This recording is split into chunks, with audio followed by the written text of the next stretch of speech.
दोस्तों नमस्कार, मैं हूं सुशील पटेल। आपका स्वागत है मेरे YouTube चैनल पर जिसका नाम है नरेगा क्रिएशंस। आज के इस वीडियो में मैं आपको यह बताऊंगा कि पैसा एक्ट क्या होता है। सबसे पहले तो आप इस पैसा एक्ट का फुल फॉर्म समझ लीजिए। इसका फुल फॉर्म होता है panchayat extension to scheduled area. क्या यह पैसा एक्ट संपूर्ण भारत में लागू है या कि कुछ चुनिंदा राज्य और जिले में? इसके साथ साथ हम यह भी समझेंगे कि जिन जिलों में यह पैसा एक्ट लागू है उन जिलों में क्या क्या विशेष सुविधाएं दी जाती हैं।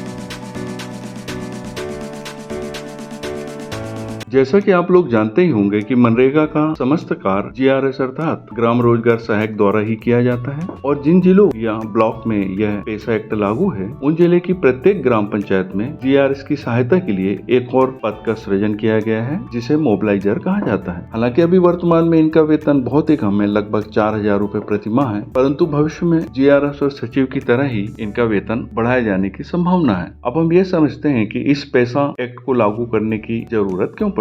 देखिए, पहले जो वन क्षेत्र रहता था, अंग्रेजों ने उन वन क्षेत्रों को पार्शियली एक्सक्लूडेड या एक्सक्लूडेड नाम दिया था, जिसे हिंदी में हम समझे तो इन क्षेत्रों को बहिष्कृत क्षेत्र कहा जाता था। इन क्षेत्रों से वन संपदा के रूप में लकड़ी और कई चीजें तो ली जाती थी, परंतु वनवासी बंधुओं की जीवन स्तर में कोई गुणात्मक परिवर्तन हो इसके लिए कोई प्रयास नहीं किए गए। संविधान लागू होने के बाद भारत गणराज्य के भौगोलिक क्षेत्रों को विशेषकर इन दो भागों में बांटा गया। पहला गैर आदिवासी या सामान्य क्षेत्र, दूसरा आदिवासी या अनुसूचित क्षेत्र। अनुसूचित क्षेत्रों में प्रशासन व्यवस्था के लिए मार्गदर्शक सिद्धांत संविधान की 5वीं अनुसूची में वर्णित किए गए हैं और भारत में वर्षों से चली आ रही पंचायत व्यवस्था को आजादी के बाद अनिवार्य रूप से लागू नहीं किया गया। यह मार्गदर्शन सिद्धांतों का हिस्सा थी, परंतु 73वें और 74वें संविधान संशोधन के बाद त्रिस्तरीय पंचायत व्यवस्था से यह अनुसूचित क्षेत्र बाहर थे। जब 1919 और 1935 में प्रांतिक विधिमंडल बने तब इन बहिष्कृत क्षेत्रों में ना तो चुनाव हुए ना ही प्रतिनिधित्व मिला। दूसरी ओर इसी बहिष्करण के कारण पारंपरिक ग्राम स्वशासन सुरक्षित भी रहा। इसके बाद जो संविधान समिति बनी जिसमें ठक्कर बप्पा